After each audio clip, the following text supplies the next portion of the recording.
Thank you, Freak. And a very decisive win at that. Another quick one. As both Zyrene and Freak stated, when Unicorns of Love have a lead, they are quick to close it out in comparison to Millenium, who seem to have extended games that they'll close more methodically. Yeah, definitely. When they get that lead, they start going for the more aggressive picks. They start getting in the jungle, and they just start sieging. And Millennium's team comp is so bad against sieging. They have an assassin. They don't have the wave clear necessary to defend from a siege. So as soon as Unicorns of Love get that advantage and get on the siege, they just start getting into Millennium's base, and there's not much they can do. I want to take a look at the picks and bans, because as we expected, the Poppy did come through as a ban, but that meant they had to replace it with something, right? So they ended up leaving up J4. And I had questioned, all right, leaving up the J4, can he use it to the extent where he can have some early pressure? And are they going to properly combo it with the Orianna to get some dives and again, early objective control? And it seemed to work. So now that they're moving back on, to they're switching sides yet again, the question is Millenium normally banning Syndra, Ori, and Jarvan. They ban that both in games 1 and 3. If they have to throw the Poppy ban back up, which one of those 3 do you get rid of? I think they're probably going to get rid of the Ori ban and go Syndra, Poppy, Jarvan. I think you still have to ban that Poppy. It looks like Kevin's played Mundo all 4 games. It seems like that's his comfort pick, and that's what he really wants to be on, and he's not comfortable on much else. But I think it's really important that Millenium gets the early game lead, because Millennium's running these assassin comps where they have to get Kerp ahead. Their win condition is basically Kerp right now. It's like, Kerp, get ahead on this assassin and give us all the map pressure we need to make these plays to get the Dragons to be ahead. And that didn't happen game 4. That didn't happen game 3. And is it going to happen game 5? I think that's the big question. 100% I agree that they should replace the Ori, because the Jarvan is what allowed them that hard initiate under the turrets. It's what it gave them the option to dive, whereas Lee Sin is going to require a little bit more mechanics there if you really want to go and get the perfect pick off and the kick out back into the team. I want to jump into a replay here. We're going to go 11 minutes into the game, because we talked about how Millennium's win condition is their mid lane, and we wanted somebody to extend pressure to the mid lane. Interestingly enough, though, it's Thresh who does it in this game.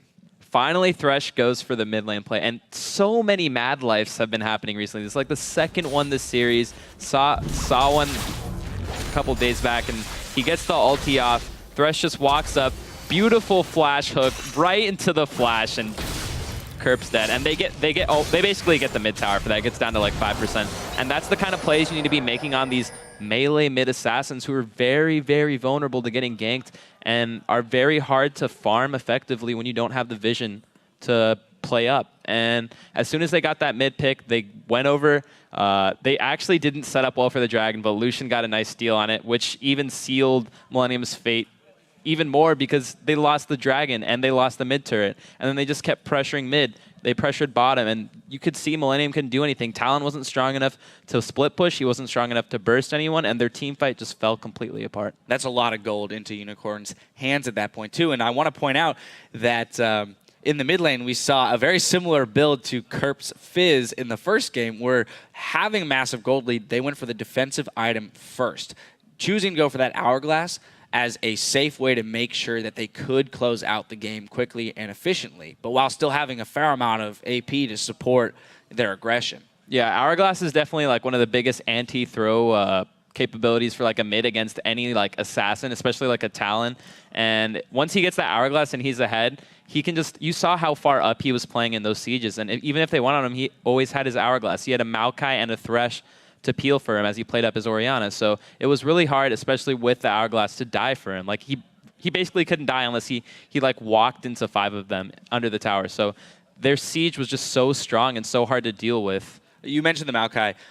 In the first couple games, I was a little underwhelmed by Vizichachi's Maokai play, but I have to say in this game, he played it much more fluidly. He used his engages properly. I felt like he mispositioned a few times in the earlier games with his Twisted Advance. This time, though, maybe it's just a factor of having that gold lead, that he felt confident in diving, but it was much better use of Engage that allowed them to, again, go under those turrets at 20 minutes into the game and just completely take fights. Yeah, when you're that far ahead, all you need is Maokai. Maokai, please just root somebody. And then they just pop because they got a fed Ori, they got a fed Lucian, and Lucian seems like he's been a pretty big factor in these series too. They picked up the Lucian, they picked up the stronger lanes, and it seems like it's been working out very well for him as opposed to the Tristana pick. Yeah, the importance of the early game really showing for Unicorns here. I do want to hop into the second replay because all of this early game pressure that we talk about and the lead that they're securing factors into what they're able to do 15 minutes into the game under a turret. Yeah, this just leads into Unicorn of Love's win condition against Millennium's specific comp. Millennium's comp, again, has really poor wave clear, so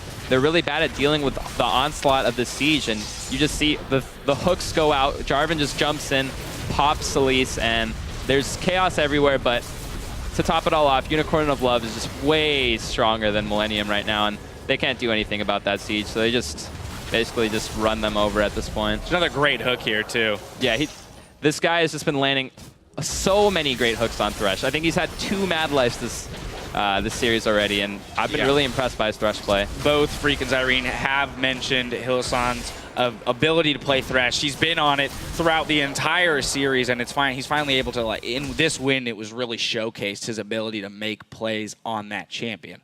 But now, of course, we're at the all-important Game 5, where everything's up in the air. There's no question Unicorns have momentum in their favor. So let's look at Millennium, because they played the first 2 games very well. However, is it time for them to get away from that assassin-reliant composition, where if it doesn't work out, they have no other options? I feel like they have to give themselves more outs as it goes later into the game.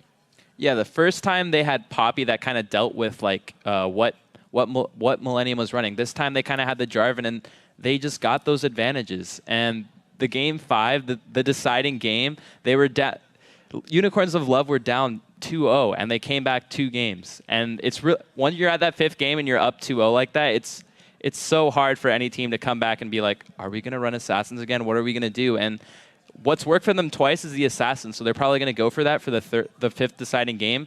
But they might try to shake it up. It's the 5th game. The number one thing you want to do is realize, okay, it's a best of 1 now. Like, clear your mind, realize that this is the all-important game. What happened in the last 4 games don't matter. The mistakes don't matter. Just focus on this one game.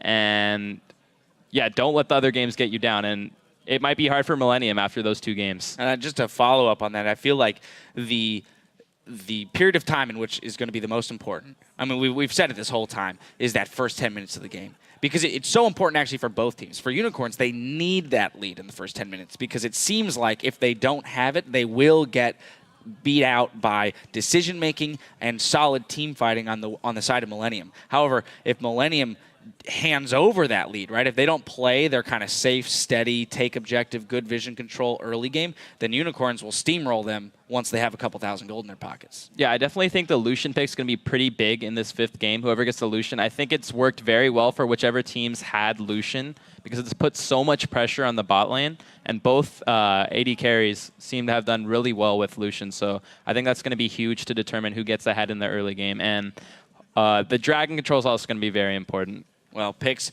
bans, early game, vision, dragon control, all of those things are going to be very interesting to keep an eye on in this next game because we do have a spot in the 2015 LCS that comes down to a single game. Unicorns of Love and Millennium throw everything they have at each other after the break. Don't go anywhere. The curve. But this is going to be an even bigger spike. Nice shockwave. Curve has to. Oh, Hylissang! Oh my God! Oh my God, Hylissang! What else can you say? Nice. Analyst still on the side. Push. They should back out. Yo, okay. Oh, wait, no. Go. Okay, I'm on. Nice! Talon!